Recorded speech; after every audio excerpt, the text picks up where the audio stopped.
Actually, don't purr at me. You're gonna cause some trouble.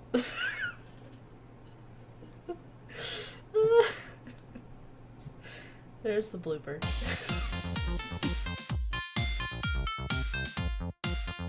Is it gonna be something about dancing? Working out butts, butt cheek workout. Void beetles. Ugh. Ugh. Fucking beetles. Sorry? Oh, I'm ready to go inside and hide like that. You make me nervous. Good. Make a lot of people nervous. Take a number, sweet cheeks. Oh!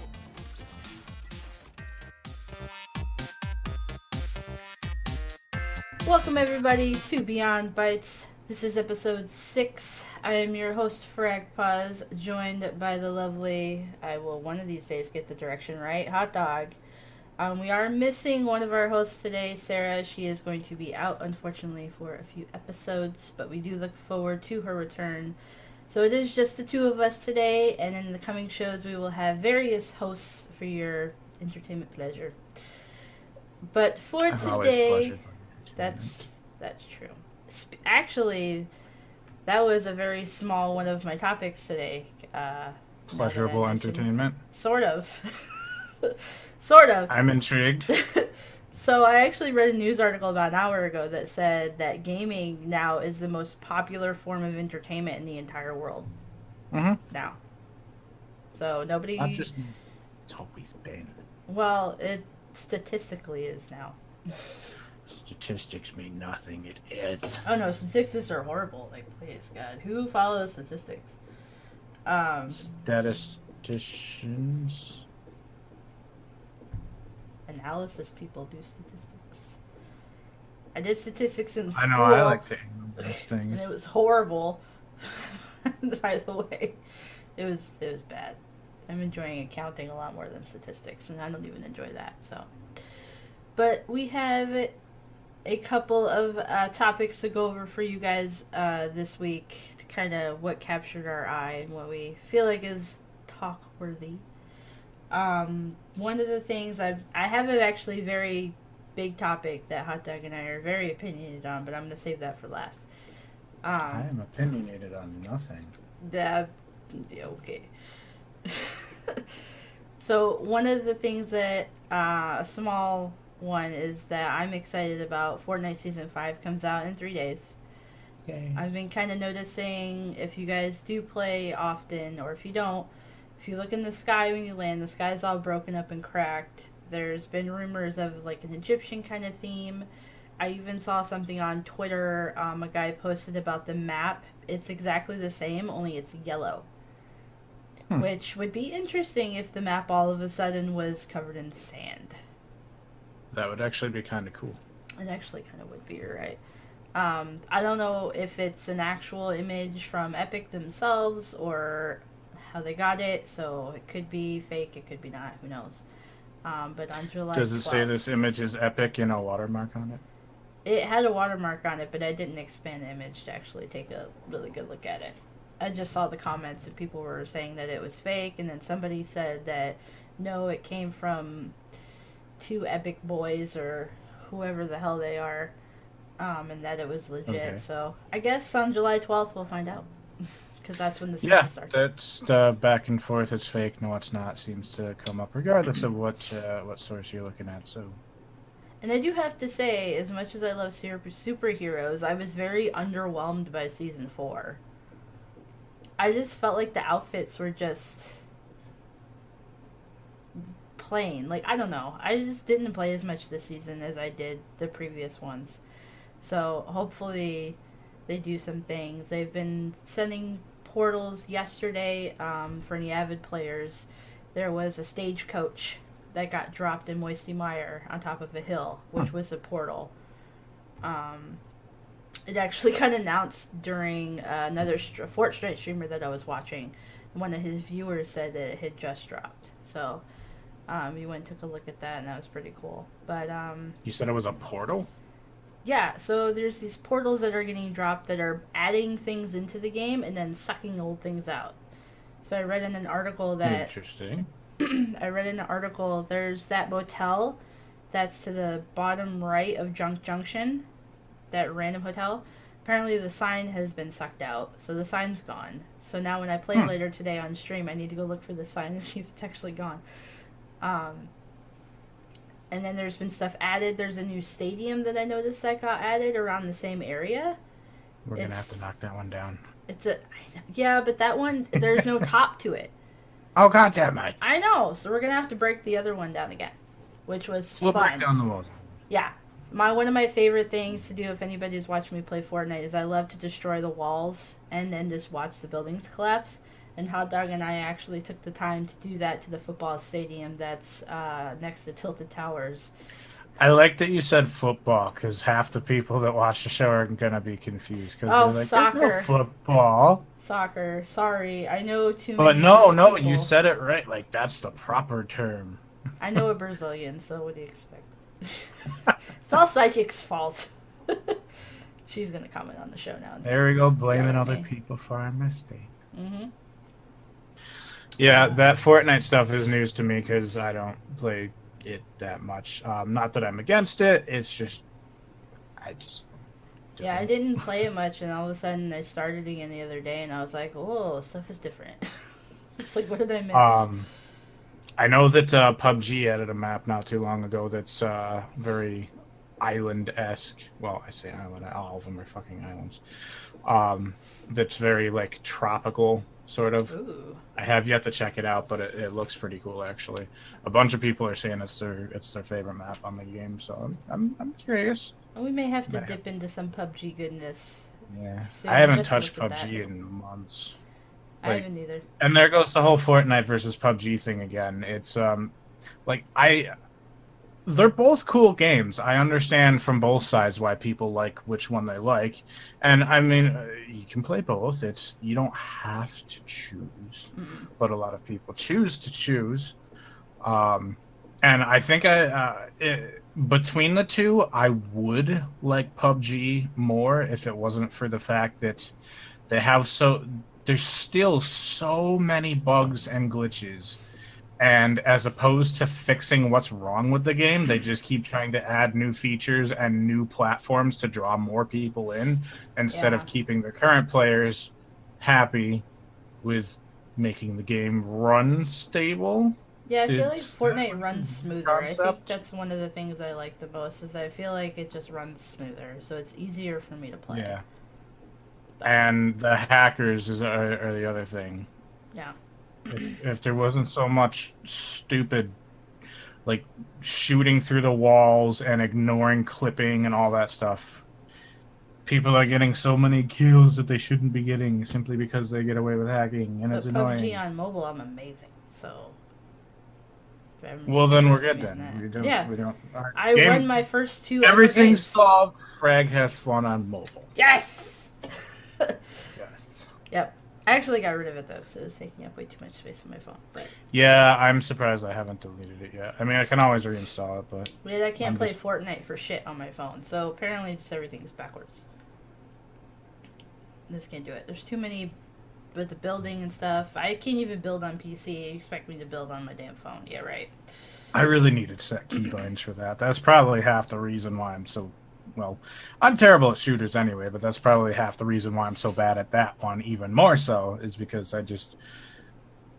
the default keybinds for most games are not very intuitive in the first place, and most people that are good at the game do have their own custom key maps and macros and stuff anyway, so I should probably take the time to try to set something up a little bit better, so I might have a better time if I actually had keys that... I actually just recently Makes switched sense. to the default settings for Fortnite, and I went to go build, and my building is actually my 1 through my 5 keys.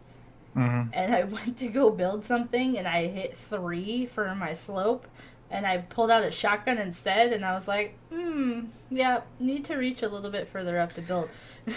Yeah, I should probably swap those keys, because honestly, I usually don't even use the keybinds for the weapons, because I just use the mouse scroll wheel. That's what I use, too. I need to switch it back. because I keep screwing up now. That would be so much more convenient. Instead of hitting F1, I could just hit 1. Yeah, I need to switch That would back. be much better. So, but yeah, I'm looking forward to season 5. Just another reason to have to drop $10 on another damn battle pass. So, yeah. But we do it. How long does that last? The battle pass is the whole season, but you have to rebuy it every season. How long are the seasons? Like a month, 2 months? 2.5-ish, something along the lines of that. $10 for that. That's not too bad. For a free game, it's not bad. No. Yeah, true. When you play games like World I of mean, Warcraft, it's I $15 was a month, gifted so. a full copy of the game, which I do enjoy the campaign side of it. It's actually pretty fun. Yeah, I might enjoy that more than the PvP actually. I was actually the last time I played with Sarah's fiance James. He actually told me that playing the PvE side helped him build better in the PvP part. It helped him get better at building. So I may have to do that because I still suck at building. Yeah, the PvE side definitely emphasizes the building aspect of it for sure. Yeah. And there's the zombie onslaught, which I think that's fun. I much prefer cooperative gameplay than competitive. That's just This is his way of saying that he like. just wants to play more Dying Light. Maybe. I've actually been binging on Dying Light like crazy lately. It's so much fun. It is fun. I can't wait for the second one. Oh my god, I can't wait to. I'm taking like 3 days off for that damn game. I'm so excited. And that and Fallout. Yeah, Fallout is another one. Yep. Speaking of, if anybody joins our settlement and you're not a Beyond member and you nuke it, I'm gonna kill you. Just saying. Not true. Not true. But Not true. for like the first week, we're gonna nuke. She's gonna kill everybody is basically the thing. I'm just gonna kill everyone. Indiscriminately. Mm-hmm. Just so we know, it's politically correct slaughtering. Just so you know who the dictator on this settlement is. Okay. The person who can't drive. Hey, I don't have to drive a nuke. Just saying, I ain't gotta know to drive. Although I just got a picture in my head of you actually like riding the rocket as it's. Oh god, that was an interesting term. Riding the rocket as it's crashing into the village. I think that would be. Sarah, I need you to make an image. I'm dead serious. I'm gonna tell her to do that. That will be. Frag riding awesome. the rocket into the settlement to nuke it. Yes. Right now. There's gonna be a massive riding the rocket meme. Oh yeah. Oh wow. Explosion. FragPaws riding a rocket. It's be the only time you'd ever see it, so enjoy it. I'm glad I used that for. It just came out, and I'm like, it may have not been the most fitting. Sent. Sorry ahead of time for when you wake up, Beer, and you see that. Not good morning, not how did you sleep. No, I need an image of me riding a rocket into the Beyond settlement. Just got a Thanks. red rocket text, and she'll be like, what the fuck? Well, when she watches the show, she'll understand. Yeah, maybe. Maybe, yeah. I don't understand half the stuff we talk about anyway. I don't either. We completely wing everything. If you think that this podcast is organized in any way, no, it's not. Not really. So that's Fortnite talk. I will actually probably cover that again on our next show because the season will have been out by then. So, which apparently the lawsuit that they had going on between PUBG and Fortnite, they dropped just randomly. Yeah. From what I've been reading, anyway, they just mysteriously dropped it, and there's like up to this point that I've looked at, they haven't really given any reasons as to why specifically. Wonder why. Yeah, that whole copyright infringement thing, they just were like, you know what, never mind. Yeah, I'm sure there's something. I'm interested in seeing if there's anything else following that, because it was about a week or so ago that I saw that, so I'll have to look up. I'm sure there will be, but they don't want to talk about it right now. Oh, I'm sure. So the next topic that I had was about Twitch. For any of you guys that have seen the show before, or you are watching the show from our Twitch, we are live streamers as well. There have been a lot of news article lately about streamers getting banned from Twitch because of their slur language that I will not repeat. And one of them even said that they were going to now go to YouTube, which, I don't know, is language like that something you could get away with streaming on YouTube with? Is that why they're going there? I would think if you got banned for it on Twitch, you're probably going to take a risk of getting banned on YouTube as well. That's what I thought. And I know... So the first initial time I ever heard of this was actually with XQC. So XQC, when he was still playing for the Fuel... No, don't get confused. This isn't Tactical Advisors. He made a slur at a Houston Outlaws player who is openly gay. And he got in trouble for that. So he got a ban, and he got a fine, and all that stuff. He also then got in trouble on Twitch for his mouth. He ended up coming back. But I was talking to somebody about this, and they're actually still an XQC fan and thought it was BS that they got banned. That was my face too. And I was like, why? You can't openly use stuff like this, especially it's 2018 for God's sakes. You can't come up with another word for that. The age of politically correct. You're not getting away with it. And a lot of... Well, that's actually people do, so. Yeah. Well, not a lot of, but some of people were saying, well, because they're from another country, they don't realize that these words are like this and that they're frowned upon. To an extent, I understand that, but to an extent, I call complete bullshit. Because in this day and age, if you're going to come here, you should already kind of figure out the culture. If you make one slip, okay. But the second you make one slip, especially in a public platform, you're going to have 50 million people telling you that you're a piece of crap for saying that word. Oh, yeah. So after that, if you go on to then get banned and then go to say that it's my favorite slur to use, so I'm not going to stop using it, which is what this streamer said. I'm not going to say the name, but he said that it's his favorite word to use. And now he's going to go to YouTube because he got banned on Twitch. You deserve to get banned. If you know it's bad, I can't go to another country and use a slur over there after one time and not get, screamed at for it. You get friggin' stoned to death. Yes. So don't come here and then be upset that you're getting in trouble for using words that you know are not good. Because, God forbid, I couldn't go to another country and do the same thing and not get ridiculed for it. Yeah. So, and YouTube, people are going to complain about it on YouTube, and then that's what's going to happen. So they just need to stop doing it. There's no funny part about it. It's not, but a lot of streamers, there's 3 in the last week or two that have gotten banned off of Twitch because of their language. And I can't, with the way social media and everything is with these platforms, I can't imagine that these guys just didn't know that these were bad words to be using. I will give them that a lot of these sites kind of go through little waves where they kind of stop enforcing things as strictly for a while, and then something just stirs them up of, okay, we got to start doing a ban hammer on this. So then they just go through a little house cleaning moment and just get rid of people that have been getting away with stuff that now they're going to get the axe because they just got in their little house cleaning mode. So, I'll get that they'll be like, hey, I've been saying this the whole time. Why am I suddenly getting, reprimanded for it now? And it's pretty much they've been taking the risk anyway, whether they realize it or not, and it finally caught up to them.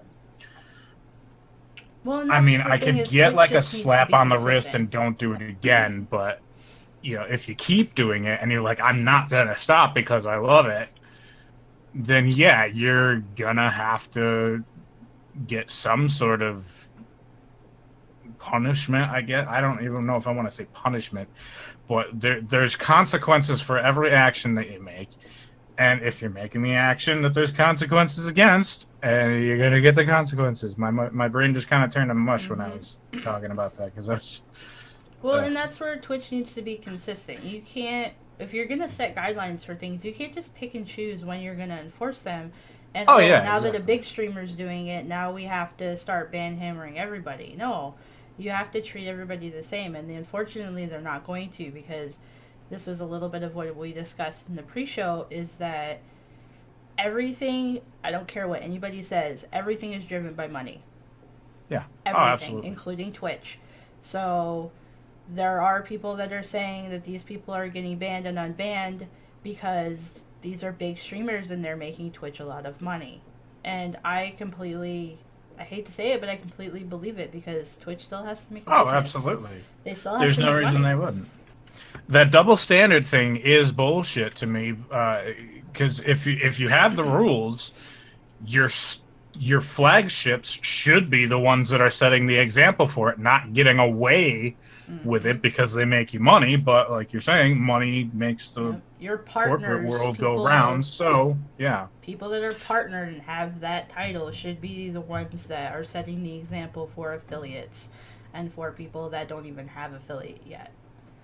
They should be under the spotlight the most when it comes to the rules, in my mind, because they are the example setters. Where if you want to be a streamer, like, you're seeing them on that pedestal of the cherished, coveted affiliate or not affiliate, partnered streamer.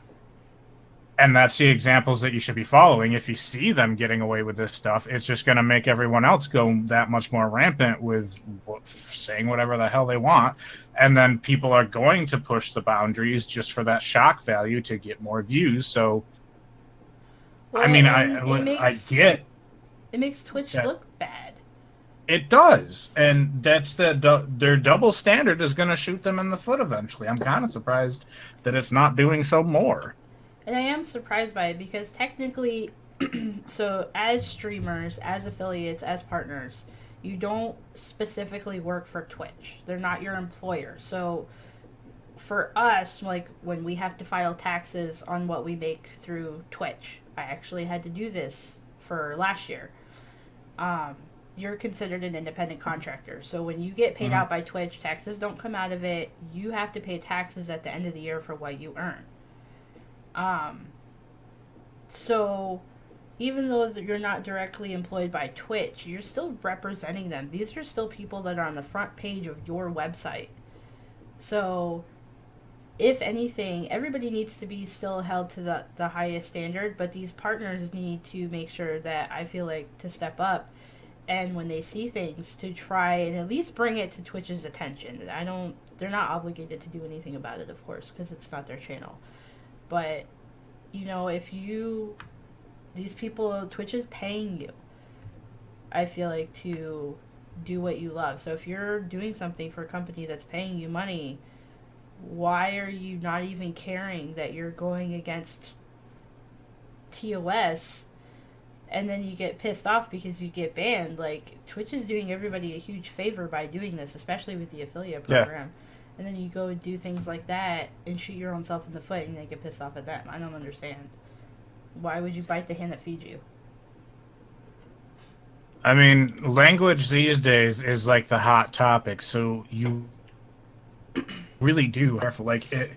Not that I condone it, but if you're gonna say, racist or, derogatory slurs on your own time, I mean, that's your choice to make. Not that I would agree with people doing that, but if they're gonna, then, whatever. Put your own self at risk. Yeah, but when you're representing somebody else, and also just plain being in the spotlight, why would you set up that kind of controversy for yourself? You're just gonna cause yourself even more trouble than it's worth. Just because you get a little hit. It's not even a hissy fit. It's just like closed-minded nonsense. Really. Well, the sad part is I feel like some of this is almost bringing the spotlight to them even more, because they're... Well, yeah, negative publicity is still considered profitable. Publicity. Yeah. Because when you search stuff in Google and if those stories come up, that's how I found out about it. Is I have Twitch set up in my Google alerts, and that's how I find these stories out, because I get emails. So Google AdSense is flipping some coins for somebody. Yep. So, I mean, I would never do it. If we were ever to be so blessed to ever be a partner, I would be like the poster child for Twitch because honestly, for me, Twitch has completely changed the route in my life that I thought I was going to go. Yeah. Before I Absolutely. knew about Twitch, I was just playing Call of Duty with my friends. And then I got introduced to Twitch, and now I literally have a business out of it because of it. And we have different branches like this show, and we have our website, and we're working on learning game development to make our own games. Like, this is not the route I thought that I was going to be at this stage before I found out about Twitch. So, by no means, I met you because of Twitch. I've met so many people that are my family. I don't even want to say the word best friend because I feel like that downgrades it. My family because of Twitch. So there's no way in hell if Twitch said, okay, we're going to put this title on you, we're going to back you up, would I ever do anything to destroy that? Because Twitch has given me so much, personally. We wouldn't be doing this without Twitch. So I mean, I can't say that I would be like a pristine image, but I would definitely scour those terms of service over and over and make sure that I'm following those damn things to the T. And then also there's just the moral choices of what you do and say on stream. Like, why would you not want to be that role model that, people look up to and be like, hey, I don't want to say like the white knight position, but kind of. Like, if you're supposed to be representing this community, you would want to give it a positive image, not feed all the media that's like, oh, gamers are assholes, they're the scum of the universe. Look at what gaming has done to this social status, which has blah, been blah. brought up, the fact that gaming is ruining people because of it's making people violent or anything like that. Like, there's been plenty of articles. That's just putting fuel on the fire for them. There's been an episode of Law and Order on it plenty of times. I mean, I want to put a positive spin on gaming as much as I possibly can. I mean, helping with depression and anxiety. It's been helping me so much with that. Even if it's not necessarily curing things, it's helping me cope so I can be more sound of mind, so I can do constructive things to make things better. And just forcing me, like, I don't get out of the house much, but I can socialize by playing some games with some of my friends. We can talk about, how our day was, what's bothering us, vent on, here's a little bit of the violent stuff. How many times have I called you in tears because of something that has happened outside of gaming? Right. Plenty of times. And then we'll go play video games and burn off some of the energy, and then we can... And that's why I even made this at all, is because all of us here at Beyond, we all have some kind of issue.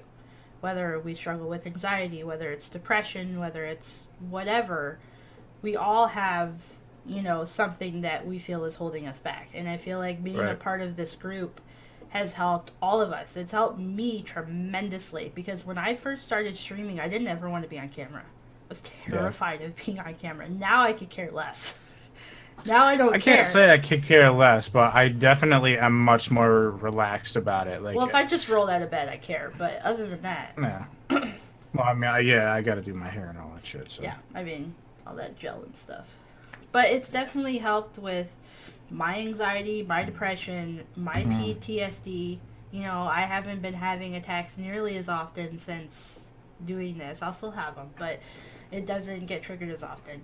And it's been helping me so much. Like, it's been helping my social skills, because I used to socialize. I was somewhat of an extrovert before, and then when my depression and anxiety hit really hard, I just instantly snapped into just seclusion. I was like that, dark room with the covers, just leave me alone.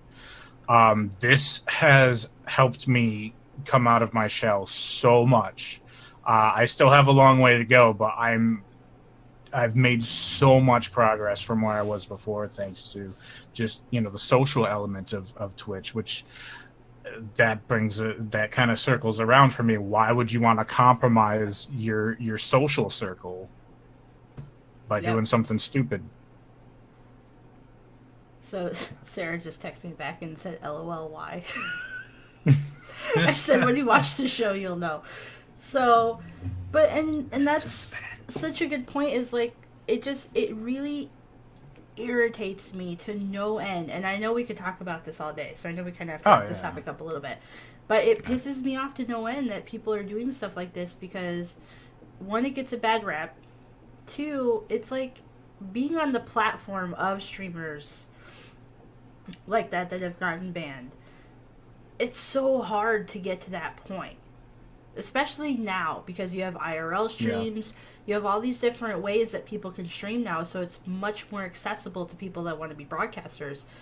So it's much more saturated than it even when we started streaming. I would even say it's oversaturated at this point. It's way oversaturated. But I don't want to tell anybody short on, that's definitely something that does drive me nuts is like you see the view counts, they're not really balanced. Like there will be two people doing the same exact thing. One of them has 3,000 views, the other one has 7 views, and they're doing the same exact thing. It really is just like luck of the draw. And if you get that card, if you're one of the cards that's been pulled and you're in the spotlight, why would you risk that when there's so many replacements right behind you? Like, it's so incredibly difficult to get up to that. So when you actually get there, why would you be so arrogant to just be like, whatever. Yeah. Give me your spot then. I would happily take it. I was saying that, I mentioned this a couple days ago, but there was a time when I was streaming Skyrim. And somebody was telling me about some bigger stream. I don't even remember whose stream it was. They were saying how they have like 3,000 views, right? That like active viewers at that moment. I'm like, dude, give me like freaking 1% of that, and I'll be happy. I would be thrilled. So it pisses me off that these streamers are actually getting these opportunities. I think people don't understand. Maybe because we're smaller, so it's a bigger deal to us, but to be on such a platform, to me, it would be such an honor to have all of these people consistently watching these streams. So it irritates me when I see people just shit on it like it's nothing and be like, oh, well, I'll just go over here. I have such a huge fan base. You can lose that fan base at any moment. There are so many celebrities that just instantly dive bomb out of their status because of something stupid they did. Well, if you think Ninja, the Fortnite streamer Ninja, I like him. And he did that, what was it, the Twitch streamers with the celebrity thing? Yeah. He lost, just in the, 48 hours that he was gone, he lost 40,000 subscribers in 2 days. Holy shit. 40,000 in 2 days. I would just like to do the math. That's given that everybody has a tier 1 sub, which I know is not the case. So 40,000 subscribers at a tier 1 status is almost $200,000. I can't read it. It's backwards. It's 1,999,600. Yeah, I know. But yeah, I mean, even if you're giving them just the $5 sub, the tier. Well, yeah, that was. Sorry, my brain's not doing well today. Yeah, that's just. Oh my god. Like, God, just give us like 0.5%. I would be ecstatic. Yeah. Yeah. So. I mean, there are people that are literally making their living just sitting there talking. There are people that make their living sitting there doing the social eating streams where they just sit there and talk about their day. Oh god, can I get paid to eat? I would be ecstatic. Can that be oh my god, yes. No, I don't. I would think that. No, I'm good. So it's just driving me nuts thinking about like all the work that some people put into their stuff and they don't get anywhere with it, and then other people just get handed something just for being. And that's why I like when we end streams, we always make sure that we go and host somebody. I always go through a list and usually try and find somebody that we've never hosted before and that has under 5 viewers. Specifically for that reason, because there's been one streamer where I did that with, and that specific day she was thinking about not streaming anymore because she was getting down on herself, like it wasn't going anywhere.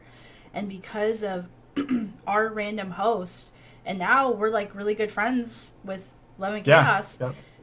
Because of that, it propelled her to keep streaming, and now they still stream months and months later, Yep. just because of that one moment. And so, at least, even though we're not huge, we make it a point to find people that are even smaller than us to help propel them up to keep doing it and to not give up, because it can be extremely easy to give up on it. Oh, I definitely have days where I just, I don't know, why am I still doing this? It's not going anywhere. But then, like you're saying, somebody new just hops in and they're like, oh, hey, your stream's awesome. Like, oh, okay, Yes. cool. Yeah, All right. and it literally just takes that one. And so, like I said, that's why I go through the effort of actually trying to find some new people. And there's one real quick before we wrap it up that I wanted to give a shout out to. His name is Captain Jack Sparrow. He's a Fortnite streamer on Twitch, and I was actually just in his stream like right before we started filming. But he's at 15,000 follows. He's a big person on Twitch. He probably won't think so, but I do. But he's one of the bigger streamers that has a very active chat, and he literally reads everything and he responds to everything while he's playing. And he fully realizes that it makes his gameplay worse because he's paying attention to chat, but he would rather pay attention to his chat and not play as well than be one of those streamers that just completely ignores everybody in his chat and winning more games. Which I feel do the is exact same thing, really actually. The community is the whole reason why you're there. If you're not going to pay attention to that, then just play games. They're why you're making money. Yeah. So why would you ignore that? So he's probably one of the top people that I like to go watch and talk to, because he does not forget about chat no matter what's going on. So I, even told him earlier today in his chat that I was really appreciative that he's still able to try and do that. Oh, absolutely. So wrapping that up, we will save my third topic for when you get through yours. Because I was just thinking, holy shit, we've been already been talking a lot. So go ahead and go to your two, and then our third topic is pretty much the same, I think. So we'll just cover that afterwards. I don't know which topic you're talking about. The disorder topic. Oh, okay. Well, I kind of wanted to touch base on a couple of things. I mean, some of them have been things that have been kind of a long time running. One of them in particular is EA still pissing people off with all their lovely decisions with things. So what did they do now besides the monetization? What haven't they done? Oh, They're pretty much just doing more of the same. Like, during E3, they were showing that new Command and Conquer, which is apparently a mobile game, not an actual like full-fledged PC game, because they want to appeal to a new and larger audience. They feel as though that it's kind of dumb to stick to a target audience. Like Command and Conquer has established like this community. It's got its little own ecosystem of everybody that plays that game. They're playing in that particular, PC RTS community. I have all their PC games in a crate, like over here. Exactly. EA is like, you know what? Mobile's a pretty damn big platform. Let's totally alienate our original audience and then go to something new because microtransactions are raid. Now, So if they that's wanted kind of to the direction. release a PC and a mobile, I get it, but Yeah, no, this is just a mobile game. Their new Command and Conquer is a mobile game, from what I've been reading at least. that makes But me yeah, sad. that's Because if it's just a mobile game, I'm it not going to pissed get off it. a ton of people. I mean, all the Command and Conquer like super fans are just like, what the fuck, dude? You just completely slaughtered our franchise. Release Tiberian Sun 2, please, thanks. But not on PC. Or not Are you on sure mobile. you want them to release it? Because No, not now. EA is doing their lovely thing of, I don't understand why they keep doing this, but they buy companies like BioWare, for example.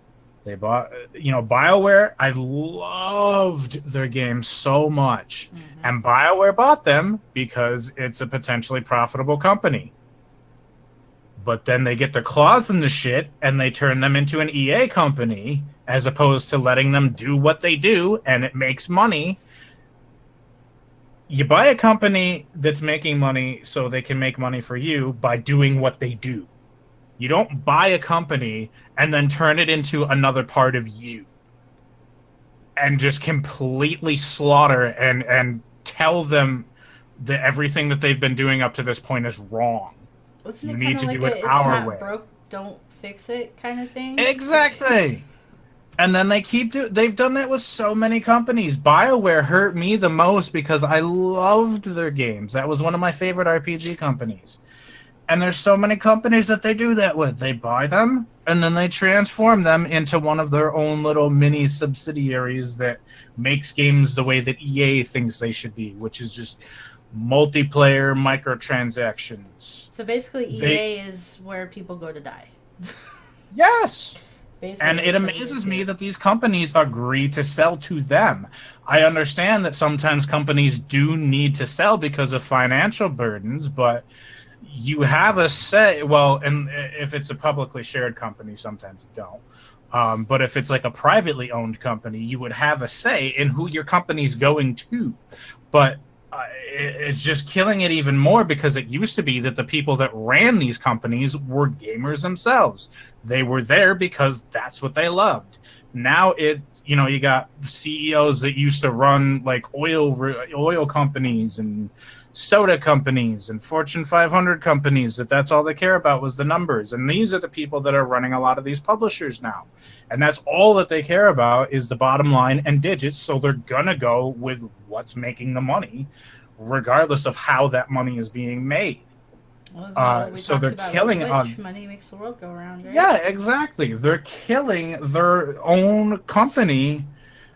Well, they're turning it into this own little beast that is not even remotely reminiscent of what brought it that fame that it had in the beginning.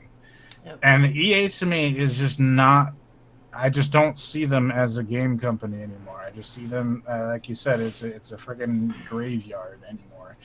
But I mean, they're not gonna die because they have that chain of sport. They have so many sports games, FIFA and all that people just buy every year, even though it's the same freaking game with just different people in it.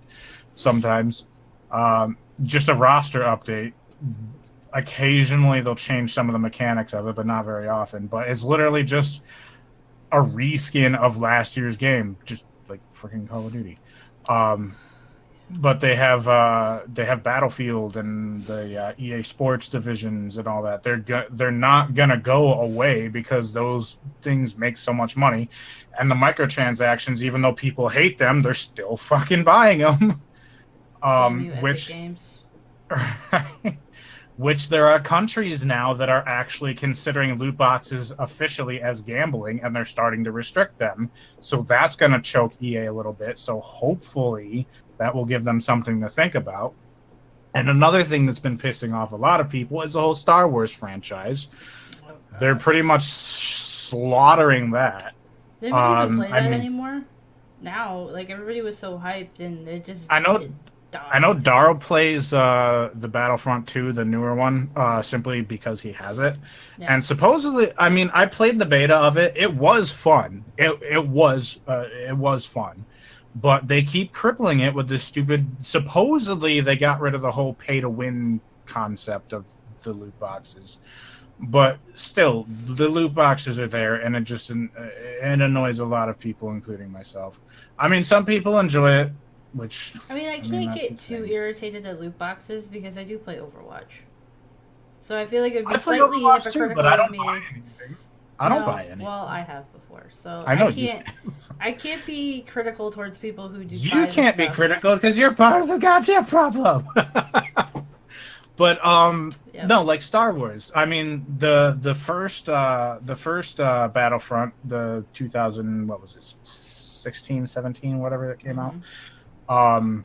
That one, the director of it said that they totally axed the idea of the campaign because nobody plays campaigns anymore. Yet they got worst game of the year, and the primary reason for it was because it didn't have a campaign. Mm-hmm. I laughed so hard when I heard that. And I want to know, what analyst did you hire that told you that load of crap? Because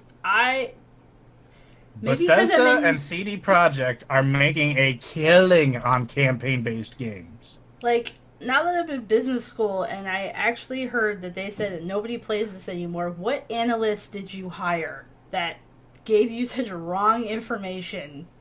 Because if you pay attention to specifically Sony, you will know that people Most of the still love Yeah. story mode games. Please bring me Last of Us 2. Hurry up. Dude, freaking Last of Us So, makes a killing. Uncharted, Ratchet and Clank. Just EA, you need to get a refund for whoever the hell you hired to tell you that. Because I know. Nope. And I You mean, need a new again, analyst. just look at freaking Bethesda. You got Skyrim that's been on how many platforms and it's still making sales like crazy? For the love of God, You it's got on Alexa. Fallout. Yeah, it's on fucking Alexa. That's not a joke. It actually I is know. on there. That was Which I think is awesome. that commercial was the best part of E3. It was so good. Eat all the cheese. But I mean, Fallout 76. Yeah, sure. There's online play with it, which that's fantastic. But it's still heavily story driven. I mean, people still play. I mean, they've played Fallout 4, Fallout New Vegas, I mean, Fallout 3. story games is what got me to fall in love with gaming, because you literally Yeah. are creating your own experience. Like, if I have stuff going It's a on whole at new work, world. I can come play a story game and forget about it. And Exactly. That's one of the reasons I love it as well. I still feel like story is still more important than multiplayer gaming, even now. Yes.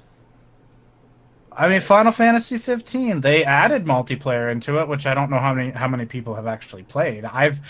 You can play it on your own, which I have, and I think it's fun. I would love to find some people to play it with on PC, of course.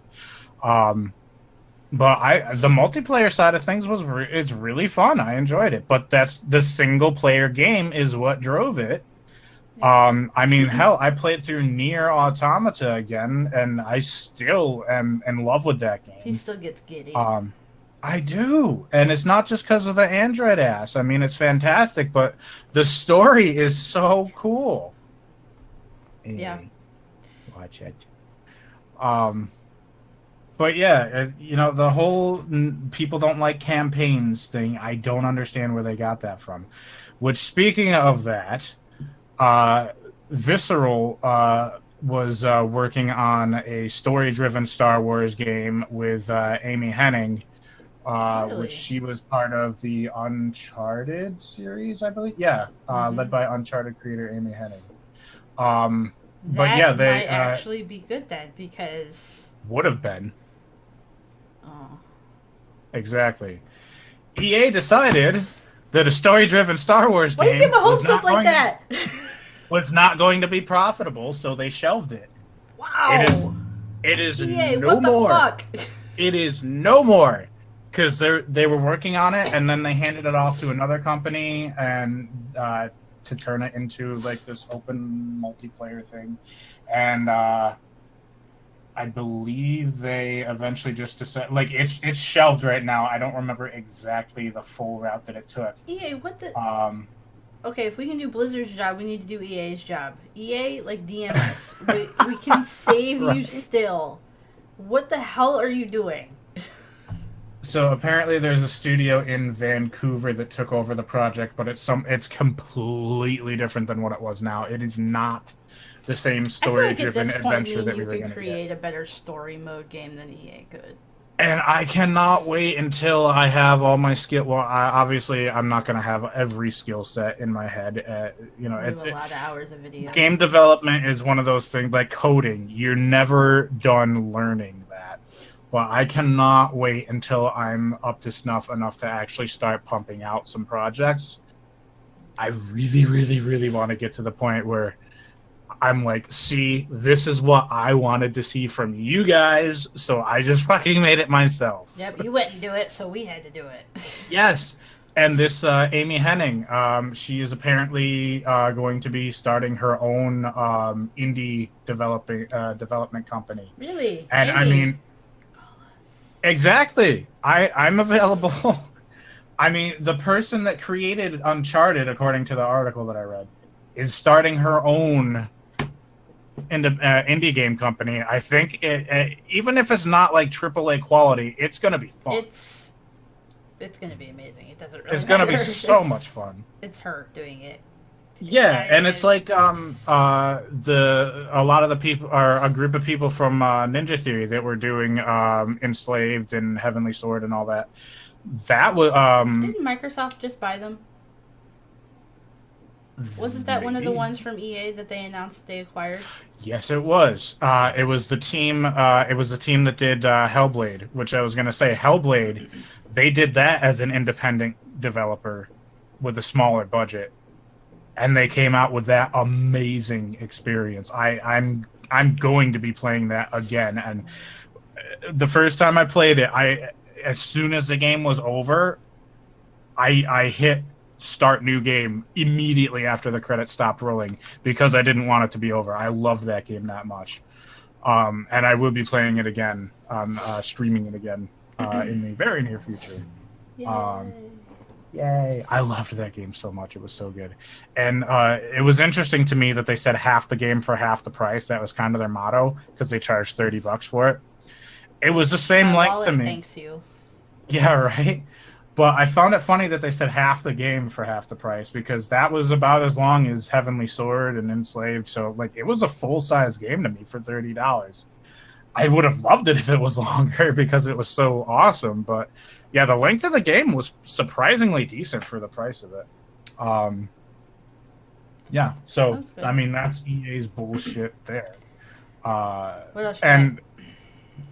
Well, I did also want to say that they did do a campaign in Battlefront 2, which, I mean, it was I was happy to see it was there. Apparently, it was somewhat underwhelming from the people that I've talked I'd to rather that them have just played not it. release it if it's not going to be any good.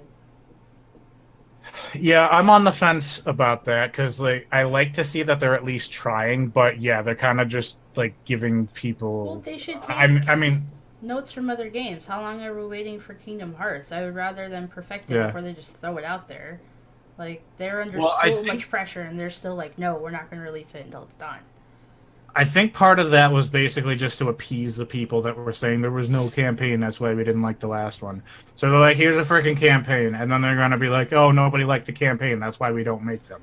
So I'm kind of wondering if maybe they did that intentionally to kind of prove their point that campaigns in their games are not worth it. Well, I feel like that makes them look bad as developers, not necessarily the people that are buying the game. So you just made your own self look like crap to me. Yeah, agreed. So. But another thing is jumping back to Fallout 76 is kind of one of my other topics was Fallout 76 is they were talking about not having cross-play in it because obviously it's going to be like an online thing where you're going to be able to play the game with your friends, and there are some games that you can play. Some people can be on PS4 and some people can be on PC or Xbox, and you can play across the platforms with each other. It's, from what I've been reading, a very good chance that there will not be cross-play on Fallout 76. Again, because Sony doesn't want to work with Microsoft, so that's kind of just another political thing that's making it less fun for all these gamers that would otherwise be enjoying it so much. The only you're gonna buy is most of us have PCs to play it on, so it's not gonna hurt me too much. But there's a lot of people that want to cross-platform and play with each other, and these companies need to just swallow their pride and put it aside for the sake of all of us. Yeah. I mean, there are some people that can afford every single console, so, they're all going to cluster onto whatever console people decide to buy it on. I would like to become best friends with any of these people, by the way, because... Right. Not everybody can afford every single platform. You bought a PS4 or an Xbox because that's what that's either A, the company that you wanted to support, or B, that's the company...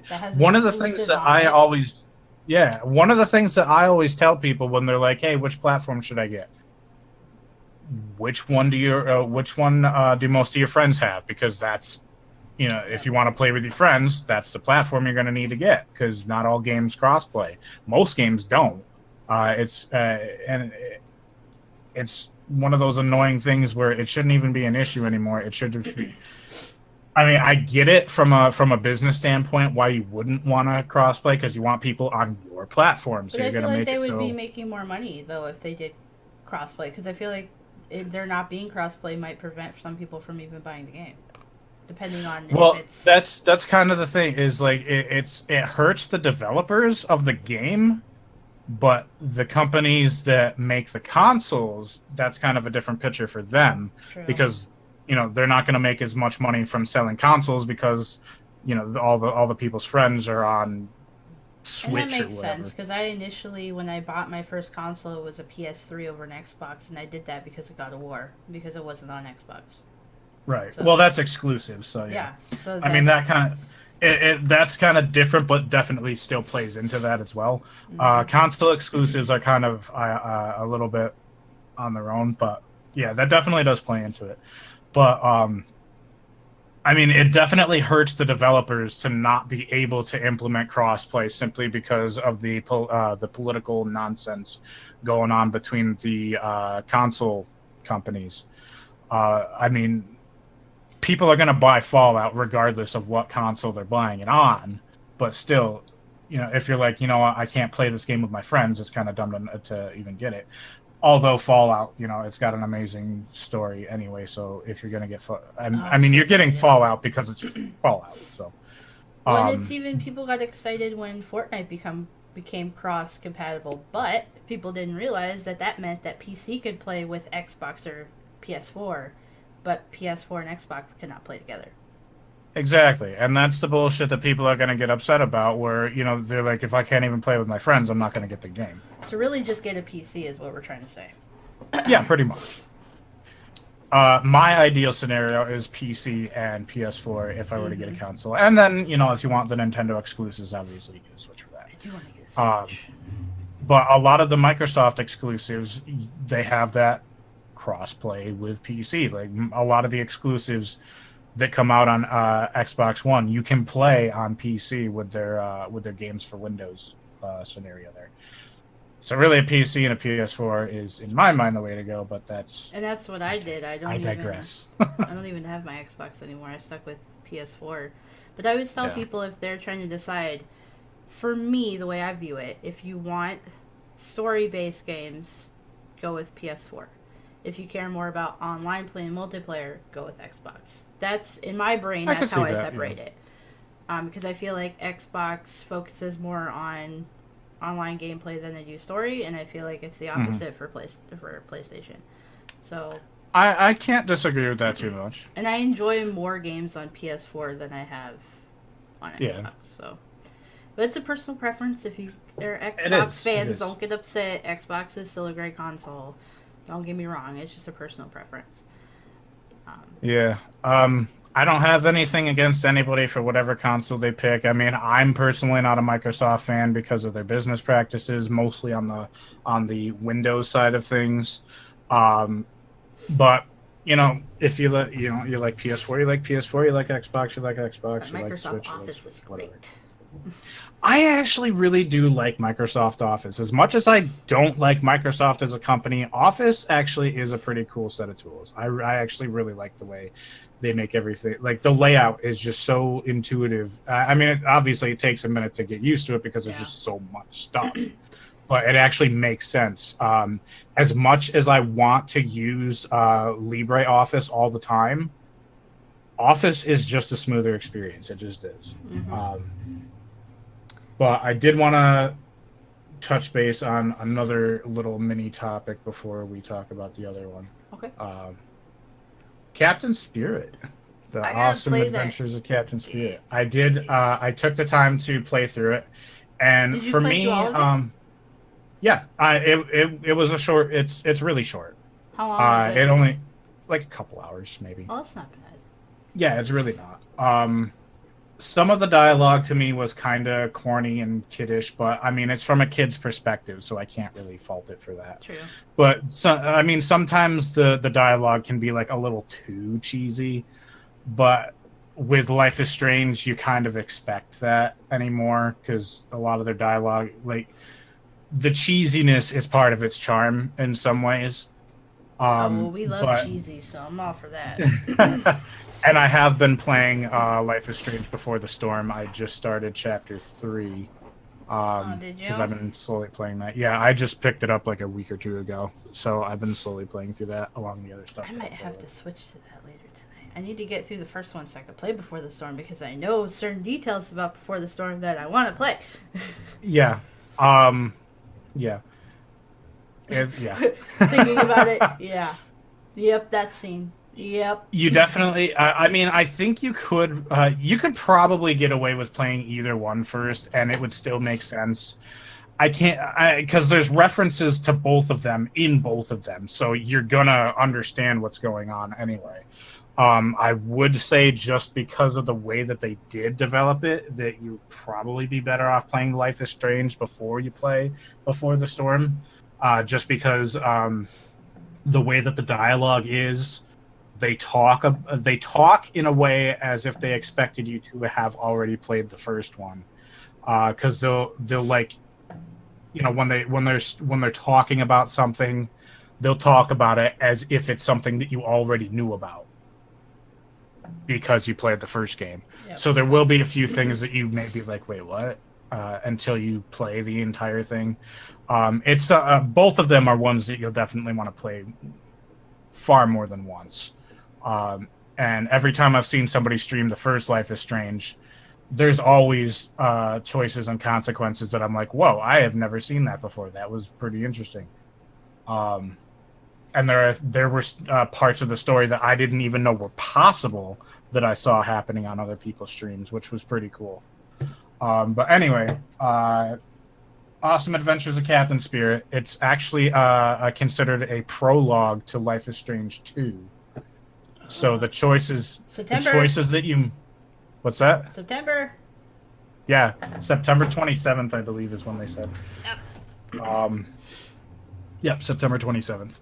But apparently the choices that you make in Captain Spirit will affect the story of Life is Strange 2. And I thought that was pretty interesting. That is actually really cool. Now I really need to freaking play it. And I'm very interested in seeing how that actually plays out. Because part of me would like to see where that story continues on. And honestly, part of me doesn't really want to see those characters anymore. Because I didn't, like, it was too... To me, it was just too short to get attached to them. And they kind of annoyed me. I can't say that they were bad characters. It's just, like, even a super well-developed character, I cannot like. Now, can you play Captain Spirit on your own, or do you need to play the Life is Strange and Before the Storm? No, it's completely its own thing. Okay. Yeah, it has nothing to do with the first one. It's in the same universe. Like, they actually do talk about something. Like, they'll make references like to things from the first game. So if you read them and you see it, you'll be like, oh, hey, that's neat. But it's not going to affect anything. Okay. Like, you won't miss out on anything by not having played it before. But I mean, it's absolutely worth playing for the couple hours that it is, and it's free. Yeah, you can't go wrong for like. Exactly. I mean, I don't know all the platforms that it's on off the top of my head, but I know that it's on. I mean, I can look it up. But I know obviously that it's on Steam because that's the one that I played it off of. Yep. I want to say it was on everything that they released it. I think it is on everything, but in 1 second. Yeah, Microsoft, Windows, PlayStation 4, and Xbox One. I know when they announced it at E3, I was like, save the date. Yep. So all the major platforms except Nintendo, unfortunately. Which Nintendo gets shafted on a lot of that stuff. I don't understand that. It's like, it's on the big three. Yeah, but at the same time, Nintendo has stuff that isn't even on PC. It's nowhere. Nintendo, you get for the Nintendo exclusives. There's no other reason why you would get a Switch except for the exclusives. And Nintendo does very, very well with their exclusives. I haven't had a Nintendo system since the 64, and I really miss being able to play like Zelda and Mario and Star Fox and all that. I miss those games so much. And Nintendo does occasionally get some pretty neat exclusives that I didn't get to play because of that, like Fatal Frame. I never got to play, or no, not Fatal Frame, Eternal Darkness, I think it was. I didn't get to play that because I never had a GameCube, and I would love to play that at some point.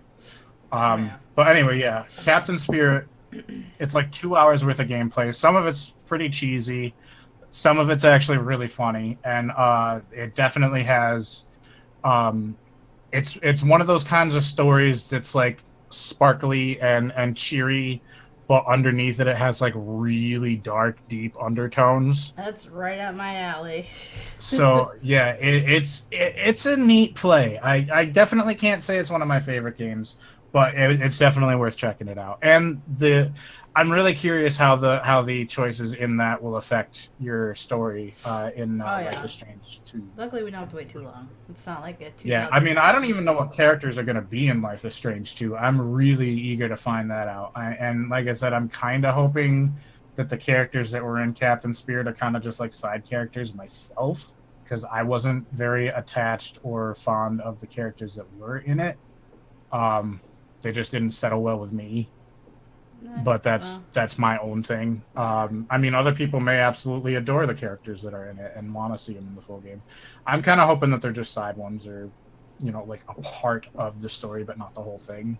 We'll find out. But this doesn't mean I have until the end of September to play through all of it. Cause I hate just playing like Life is Strange 2 without getting through the first stuff. Like, I don't like doing that. So supposedly Life is Strange 2 will have nothing to do with the first one, but it'll still a again principle of the matter. Okay, fine. That's well, my- that's like I my mean game that's like OCD. me with The Witcher. Supposedly the stories are their own little capsules, but I didn't want to start playing The Witcher 2 until I finished The Witcher 1, which means I haven't, of course, played The Witcher 3, which I still would like to get. I haven't bothered getting it because I haven't finished 2, because I haven't finished 1. But I'm probably just going to start playing 2 anyway, because it runs on Linux, and I want to play it. Yay. All right, so to our last topic. We were reading articles, both of us, on how now gaming is trying to be considered a addiction disorder. So it highlighted games like Pokemon and God of War, things which I found it interesting that they added God of War in there. I mean, it's a great series, but I don't really figure how that plays into it.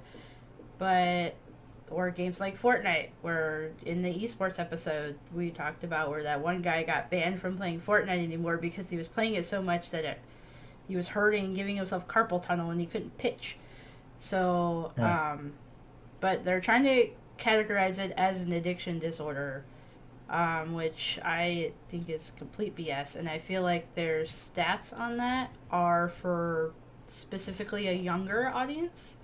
So kids that are in school still, that haven't graduated, or things like that, because you have the time, obviously, then to play it, because I don't have the time to play it like that. And then there was a side article that I had read where people were saying, well, if you're going to include gaming as a disorder, why isn't the time that people spend on their smartphones considered a disorder? Which I feel brings up a very good point, because I'm on my phone more than I game. My phone is literally glued to my hand. I mean, a lot of it's like it has to be, because if you guys need anything or whatever, like I have to be available. But a lot of it's me playing the Harry Potter app on my phone, which I'm almost done with chapter 3, by the way, because I'm constantly on it.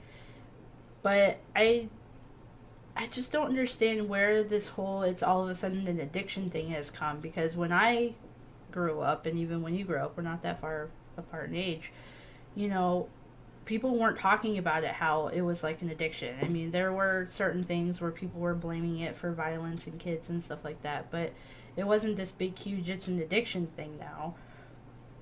I don't feel like it's an addiction. I feel like if your kid is sitting there playing video games for 8 hours straight, I mean, that's your fault as a parent for letting him do it. I wasn't allowed. My time got limited to 1 hour a day on TV and the computer, and that was it. I had to figure out how to entertain myself apart from that. Otherwise, I would have sat there all day. I mean, I think part of that is because gaming in general, and especially for newer audiences, it's becoming even more accessible than it was before.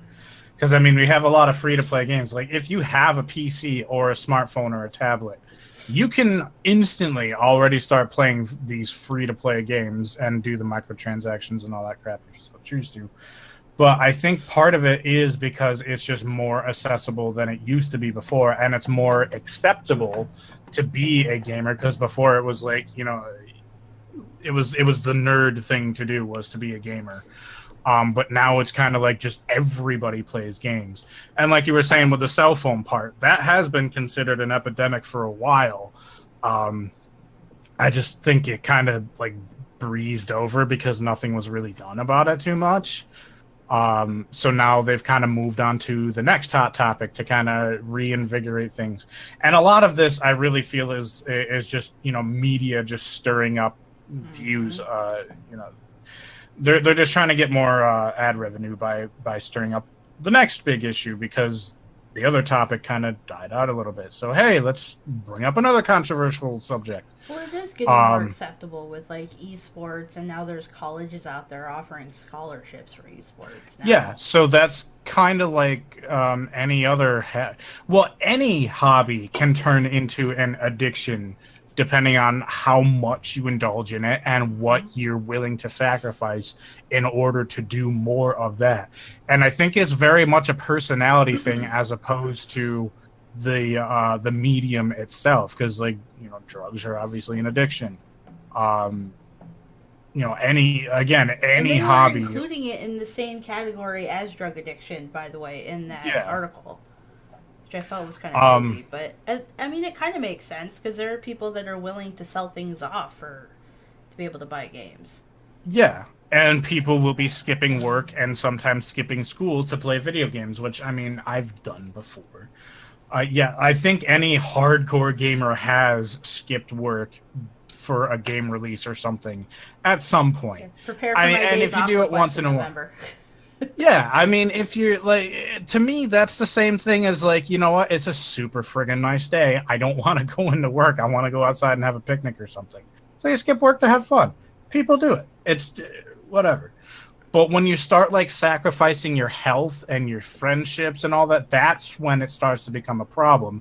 And I think that's what they're actually starting to focus on, is because it is becoming something that's, you know, it's accepted. It's okay to play games for a long time, which, I mean, I'm one of those people that I'm like, I don't have a problem. I can quit when I want. But I actually feel as though I can. Like, I've gone days, weeks with barely gaming, and I'm okay. I don't have, like, nervous breakdowns over it. Mm-hmm. But if I don't have anything else to do and there's a game I really like, I will binge on it because I like it. To me, that's the same thing as binge watching a show sitting on the couch. It's whatever. The same thing. And, like, you have people who do take it to the extreme. Like, I see, don't get me wrong, there's been times where I've done it. I've had 10-hour streams before where I've lost track of time, and I realized that I haven't eaten or stood up or gone to the bathroom or taken a sip of water. Like, I completely understand it. But, you know, when it does get to that point where it happens on a regular basis, you know, there was the article however long ago, I think it was like a year ago, where this kid gamed for 24 hours straight and he ended up dying because he got a blood clot in his leg because he didn't move. Yeah. So things like that I understand, but, you know, as you were saying, it's like with anything you can get addicted to. You have to realize, like, where your limits are. And then especially, like I said, I don't know how they got where they're getting their statistics from. I don't know if they're going from off a broad range of target audience for video games or if they're just looking at the younger generation. But, you know, when you do have the younger generation with your kids, you have to, as a parent, step in and be like, you have this amount of time, you know, and then you have to branch out and go outside, because getting off and actually going out into the real world and doing things is important. No, it's not. It's a little bit. A little bit. But there's limits to everything. I mean, you can literally get addicted to... There are people who are addicted to running, for God's sakes. I mean, it's... Yeah. I don't know how, but yeah. I don't either. But There are people that are addicted to fitness and weightlifting and training and running and all that, which, I mean, from my fluffy perspective, that's not necessarily a horrible habit to have. But yeah, you can strain your body to the point where you start deteriorating or being hospitalized for things. And again, that could be any hobby. It's not, to me, it's not so much the medium as it is the mentality of it. Because I mean, if gaming wasn't around, it would be something I'm else. sure they'd be addicted to something else or Yep. addicted. And there's also that fine line between a passion and an addiction. If you're passionate about something, you're going to spend a lot of time on it, like professional gaming and stuff. If you're passionate about being a professional gamer, you're going to spend 10, 12 hours a day training to play that game. Well, that kind of dips into when we were talking about Twitch. You want to be that positive influence, because with this gaming disorder thing and then people blaming gaming for stuff, you want to be that positive influence to show the people that maybe don't have such a good view of gaming that, you know, hey, there are people out there that are responsible with doing it. And that's why, again, platforms like Twitch, like Mixer, whatever the hell it's called now, and YouTube gaming are so important, because you want to take that negative stigma off of gaming and put it into a positive light. But that's what the media does, is they take the negative side of things and just embellish it to no end, just so they can have their opinion pieces, so they can fire people up, both positive and negative, because either way, yeah, exactly, both being in support of something or being against something, it's bringing them attention and therefore money. And as far as the age range thing, I think it kind of is more than just youth. I really feel as though it does reach into the 20-year-olds, 30-year-olds, 40-year-olds even, because we grew up when gaming was building up in popularity. So we grew up with it as kids, so that's just part of us now. So there are 30-year-olds that literally just stay at home all day and do nothing but play video games. And I mean, there are people that do that because there's not really anything better to do, but they would, you know, just as easily move on to something else if it was, because, like, honestly, half the time that I'm gaming, it's because I'm bored and I don't really have anything else better to do at the moment. And it's fun. Because I suck you. But I could just as easily pick up a book. Yeah, exactly. I could and do just as easily pick up a book or mess around with Linux stuff or talk to one of my friends or, God forbid, go outside. Development classes, too. Yeah, I study development classes. Like, I love gaming and I game a lot, but it's not something that I would consider an addiction. I would consider it like a strong interest. And sure, there are times where I'm like, you know what? I really don't feel like going anywhere today. I feel like just sitting at home and playing video games. Again, just as much as somebody else would be like, you know, I don't feel like going anywhere today. I'm just going to binge on movies and eat ice cream or something. Well, and then there's the opposite. Like, even I'll have days where I don't even feel like gaming today at all. Yeah, I have plenty of days where I'm like, you know what? It just doesn't feel appealing. I'll just pick up a book. Yeah. Or I'll go out to eat with a friend, or I'll go bug somebody at work. Like, you have those days where you just don't even feel like gaming at all. You know? Yeah, it's not. I don't have that that chemical. That's another thing too. Is some addictions like drugs and alcohol and cigarettes and all that stuff. You literally have a chemical fixation in your brain. Well, you have to do that. You can alter your brain patterns. I mean, getting into the whole neuroscience and all that shit. You can alter your brain patterns to become dependent on certain activities just because that's part of your established norm now, where if you don't do it, you start to get antsy, which there are times, yeah, like when I'm socializing, I do get antsy and be like, man, I'd much rather be at home, just, you know, at my computer desk, because that's where I feel comfortable. I get like that at work. I'm like, I would rather just go home and play Overwatch. Right. And again, doesn't even necessarily have to be video games. It's like, I just want to go home and either, you know, watch YouTube videos or study C#. I want to go home and lay in my bed and watch anime. Yeah, or watch anime. That's another one I like. But any of those things, I don't have to do. I could do any other thing that feels interesting to me as well. I mean, if I had more stuff going on in the IRL social realm, I would be out more often. But Well, I even so I've had that. I fill my time. I've been, IRL a lot more lately, but like I'm not so addicted to gaming to where I'm not at my computer. I'm like itching, like I have to go play. I have to go play. Right. Like I'm fine because Yeah, when I'm there's out with my that friends, balance. I'm out with my friends. Yeah. And then, it feels nice to come back to my computer and play games, of course, but I'm not, like, dying while I'm not here. But the thing is, that is becoming sort of an established problem Trend. for some people. And I think that's another one of those things where it's been a thing for a while. It's just now it's in the spotlight. Yeah, media. I'm sure there have been, ever since gaming was a thing, I'm sure there have been people who have this undiagnosed addiction to video games, and it's just it wasn't in the spotlight, but now it is because the media wants more attention over something different. Like, a couple weeks from now, what's going to be the next topic of the month? You never know. You literally never know. These epidemics or these trends just can be highlighted out of nowhere, and all of a sudden you're like, and oh, I think that's been a thing.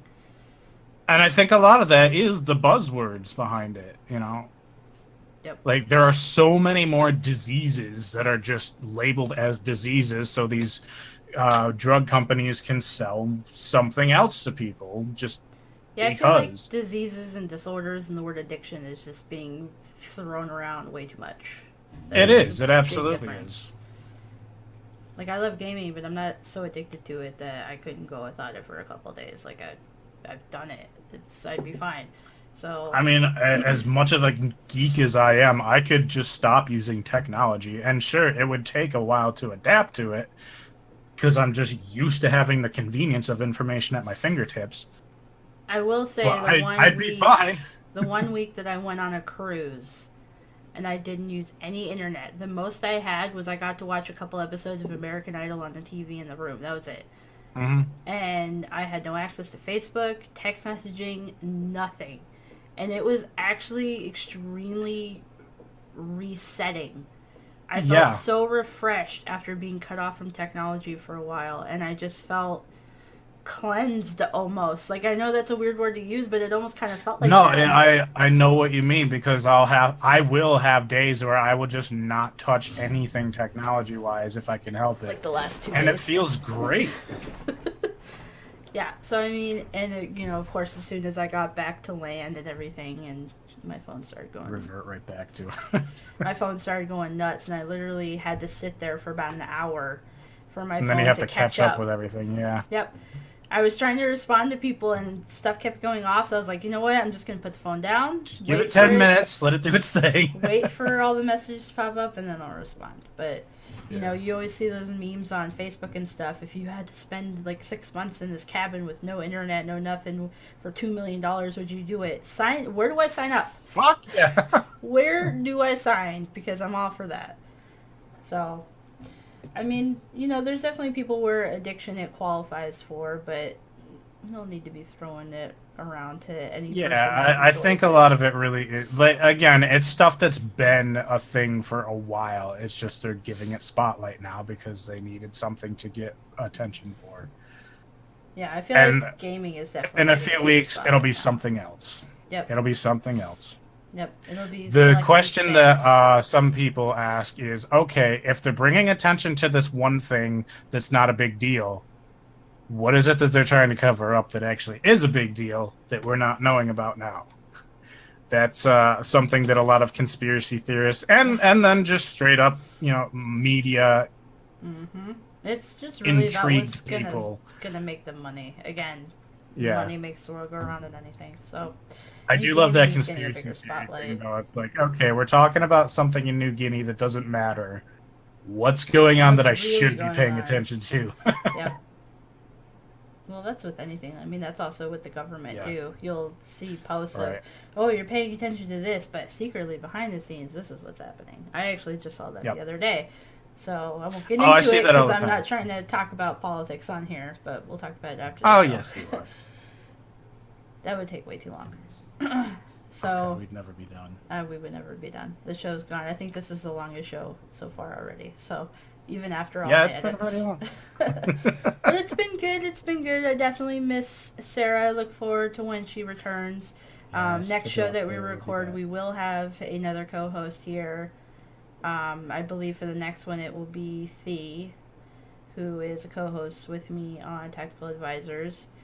We may convince Ash to fly her starship on over here maybe one more time. Hi, if you're watching. Better be more than once. Yeah, that's right. Damn it. Yeah. So, but it was a good show. I feel like we covered a lot of good things, and you know, me and you are definitely very opinionated individuals. So Yeah, and I need to work on my math skills and get more sleep. yeah, well, I've already learned that my math skills are terrible in my statistics class. Prove that. I used to be really good at math, but anymore my brain's just been mush. Yeah, pretty much. So I hear that. But we will Hopefully I'll see get you a back guys someday. again soon. I believe in. I would like to give you guys a date and not be terrible. So on the 23rd, we will be filming again. Next week, we will be doing Tech Advisors after the first round of playoffs are played. Yay! And then we will have Thea here on the next show, and probably just trying to bring in as many different co-hosts as we can until our faithful Sarah returns, which she's going to laugh her ass off when she realizes why I asked her to make that picture. Because I won't explain it to her on text. I literally just said, you'll see when you watch the show. So, sorry. That's how things happen. But we appreciate you guys watching. We appreciate, the time that you guys take. If you hit the like button, leave a comment, let us know. Do you think this order? What do you think about the whole Fortnite? EA was a big topic today that we got into. So let us know what you guys think. Are we crazy, or should we take over EA? I think we should take over EA. Preferably not with that name, though, because I'm not trying to have sports attached to me. But I wouldn't mind their paycheck. no, I would definitely never say no to the paycheck. I would get an EA tattoo on my arm if it got me the paycheck. See, So- you're one of those all-in people. I'm a very, cautious, you know what, let's see where this goes first. Nope, I am very, if I'm going to do something, I'm going to do it 100%. So sometimes Okay. it works out well, sometimes it doesn't. So we're kind of like a checks and balance for each other, I guess. Yeah, basically. You're the yin to my yang, basically. Which is accurate. We've known each other 3.5 years. It's accurate. It's kind of what happens. We slowly start meshing. Yeah. Yep. But again, make sure We're gonna you start guys... matching. Oh, Lord. I'm not shaving my head, so I'm just saying. You better start growing. We'll just I'll get draw some the hats. I'll draw a beard right here. You can draw the beard. I'll I'll get a wig, There we go. Yes. and then we can get matching flannel or something. Ooh, well, I'll take that stereotype. Ooh, Um, tie-dye button-ups would be kind of cool. Ideas. Might have an idea there. We might. All right. So we would see you guys in 2 weeks. Make sure you check out our other shows that will be in the playlist that will be linked in the description. Also, make sure you guys check out Tactical Advisors. If any of you are Overwatch League fans, we have all of the coverage on that show, which we'll be filming next week after the first round of playoffs. If you haven't, our website, sort of, kind of this way. I'm never going to get it right. So over here, make sure you check out our website. You can actually watch when we go live off of there if you don't go to Twitch for whatever reason. But it will have the links for all of our podcasts, everything up there, so make sure you check that out. All of our social media, as usual, will be down in the description below. Links to our Discord, Twitter, all of that good stuff. If you guys do go to Twitter, you will most likely be talking to this guy right here. He is now officially in charge of our Twitter account. Lucky him. So Twitter is make sure you bug Hotdog a lot on Twitter. Just at him like crazy. Feel free. It helps me talk more. It does. So But we appreciate you guys watching. I hope you guys have a wonderful week. This is a Monday that we're filming on, so I'll have the show uploaded later tonight. So have a wonderful work week. Hopefully this helps with your Monday blues, those of you that are lucky enough to work Monday through Friday jobs. So we will see you guys next time.